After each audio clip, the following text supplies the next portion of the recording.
Hi, and welcome to the End Times Guide podcast. It is a thrill, an honor, a pleasure to have you along for the ride. I'm working my way south from Prince George. I've got a reload in Williams Lake going down to the United States, Washington, Tacoma, Washington. Look at me get specific here.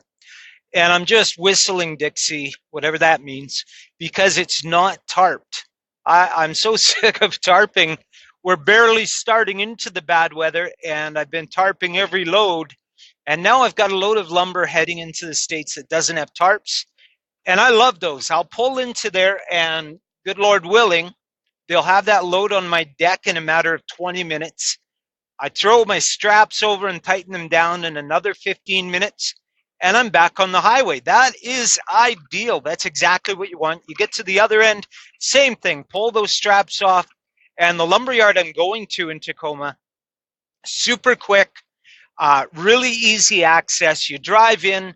By the time you got your straps off, they're just bada bing, bada bang. Away they go. So I'm looking at a good turnaround on this run, and then a reload to bring me back home for the first time in 2 weeks. I shouldn't say that. I stopped in for an hour on Tuesday to say hi and check the mail and all that good stuff.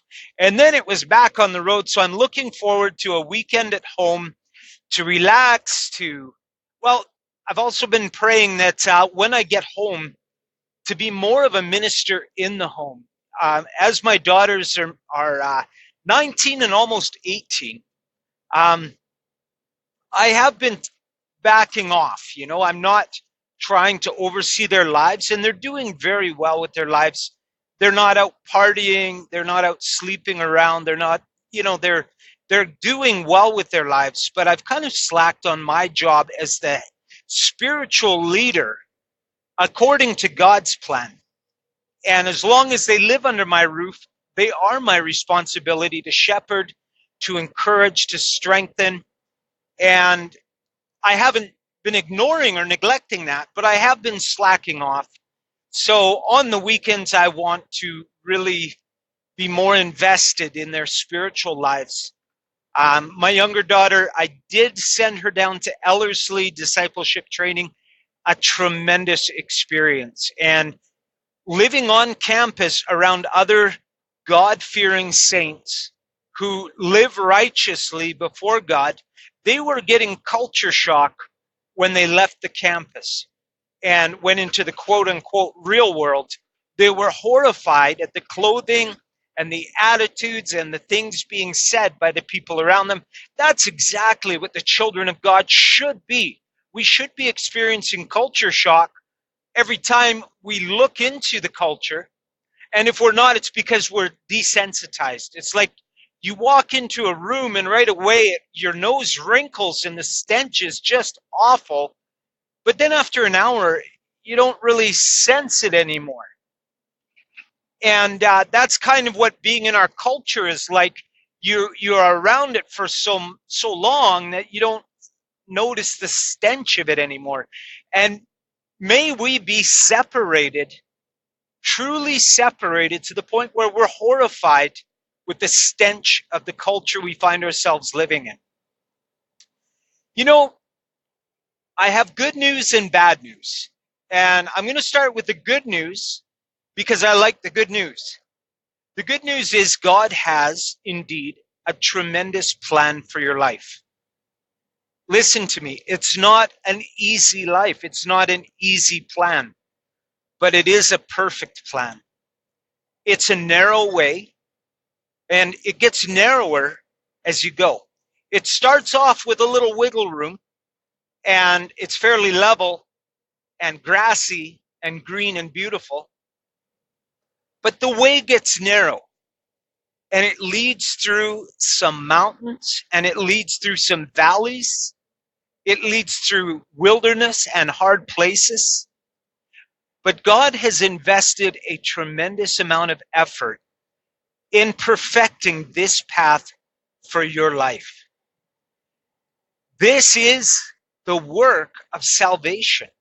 This is the journey that God has prepared for you specifically for your salvation. And the longer you walk this path, the more conformed to the image of Christ you become. This path literally is the working of the gospel in our lives, that through every circumstance, through hardships and through victories alike, we are being conformed to the image of Christ. As Paul says, I've learned to be content in abundance, and I've learned to be content in want.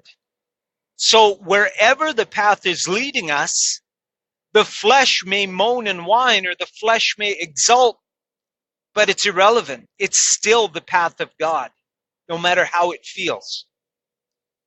And God has diligently worked this out and is moving all things around you, all circumstances around you, for your good.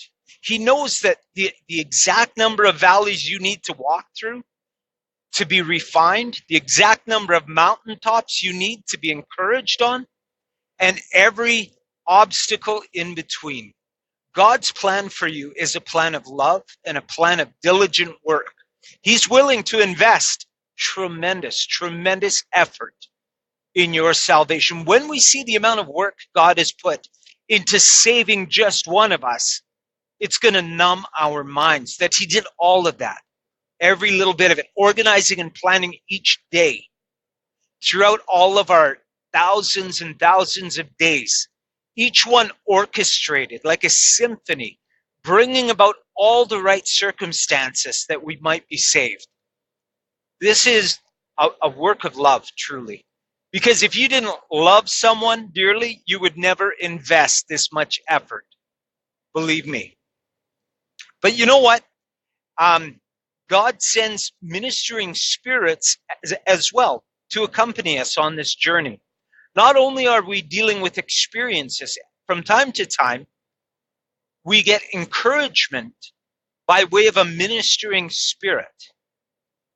Whether we know it or are aware of it or not, it does happen. I mean, this path is divine, it's sacred, it's above humanity. At times it's very difficult and lonely, but it's worth it because it leads to heaven. But I want you to know, this is the bad news, that there is a mirror image of that going on right at the same time. You see, Satan has a plan for your life too. If you look off of the narrow way onto the broad road, he's busy laying out temptations ahead of you one at a time, enticing you. He knows your weaknesses. He knows what causes you to stumble. And he's investing in you because you're on the narrow way. He's not paying much attention to the people on the broad road. They're his. He's paying attention to you because he's not getting his way with you.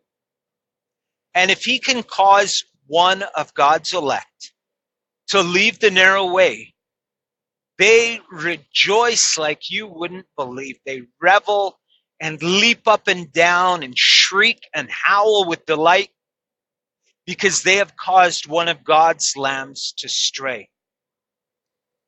So we have to be careful and realize that the enemy has a plan for us as well. And he entices us to walk on his path, where we will find comforts and pleasures, carnal indulgences. He will grant to us success and promise us happiness. I mean, he's not without his charms. And he also has ministering spirits that he puts in our path, probably more often than we're aware of.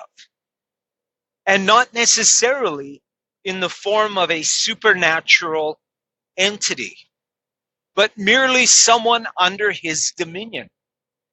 And all he needs to do is put it in their heart to harm you, to inflict you, to lie about you, to gossip about you. All of these things are effective at making us stumble. So why wouldn't Satan use the resources available to him to cause us to stumble? Why wouldn't he put it in the hearts of those who belong to him to come against us? Jesus warned us that in this world we would have trouble. And that trouble originates in the supernatural, but it manifests in the physical. In people who have no reason whatsoever will turn on you. And you're standing there kind of feeling like you've left reality. I've done nothing to this person. Why are they angry with me? Why are they insulting me? Why are they lying about me? Why are they gossiping about me? Welcome to the narrow way. They hated Jesus first, and we have this promise. They will hate us as well. So, was it Peter that said, why are you amazed at this fiery testing that has come upon you? We will endure these things. Those who walk the narrow way will have to endure these things, to be harmed for no reason whatsoever, no apparent logical reason. People will just enter your life and do things that are very hurtful and harmful to you, and then carry on and never think about it again, while you sit there looking at the damage that has been done. You've done no wrong. You haven't harmed anyone. You haven't brought this on yourself. Why is it happening to you? But you know what? In the Gospels, we're told to rejoice. Not just endure, but rejoice in your suffering, in these calamities, because they are building up in you perseverance. And that perseverance develops proven character, and that proven character, wisdom, and that wisdom, discernment, and discernment, kindness, and kindness, brotherly love. And if these things are yours and are in a growing measure, you just keep increasing in these, then your faith will certainly not be fruitless.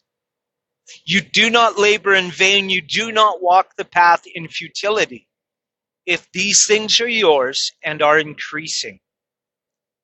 So the next time someone comes into your life to trip you, to insult you, to slander you, to take from you, realize that this minister of Satan was sent by old Splitfoot himself to push you off the way. But God's will is that you allow this to work in your life. Take a deep breath and remember that God will use this for your good. Thank you for joining me. It is my hope and prayer that we are filled with grace, with peace, and that we look to the narrow way with thanksgiving and hopefulness, even when it's rough. God bless you.